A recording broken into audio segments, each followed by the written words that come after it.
સ્વાગત છે ખેડૂતવાણી ગ્રુપમાં આપ સૌનું। ગુજરાતમાં યથાવત રહેશે કડકડતો ઠંડીનો ચમકારો, જેવી આગાહી કરી છે હવામાન વિભાગ દ્વારા। આગામી 5 દિવસ કેવું રહેશે હવામાન, તેની સમગ્ર માહિતી હવામાન વિભાગે તેમજ પરેશ ગોસ્વામીએ આપેલી છે, તો તેની સમગ્ર વિસ્તારથી આપણે માહિતી જોઈશું। હજુ 5 દિવસ ગુજરાતમાં ઠંડી યથાવત રહેવાની છે। હવામાન વિભાગે કહ્યું કે વાતાવરણ સૂકું રહેશે, તાપમાનમાં વધુ ફેરફાર નહીં થાય। બીજી બાજુ આ વર્ષે ડિસેમ્બર મહિનામાં સામાન્ય કરતાં તાપમાન ઊંચું નોંધાયું હતું।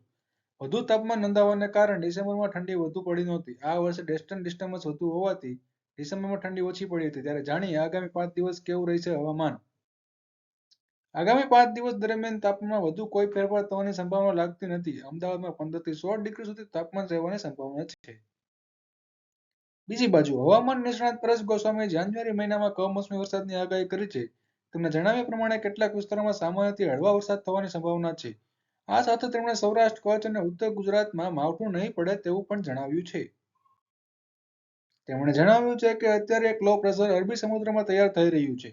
આ લો પ્રેશર ધીમે ધીમે આગળ વધશે। તેની સાથે 6 કે 7 જાન્યુઆરી આસપાસ ઉત્તર ભારતમાં પહાડી વિસ્તારોમાં પડતી એક વેસ્ટર્ન ડિસ્ટર્બન્સ પસાર થવાનું છે।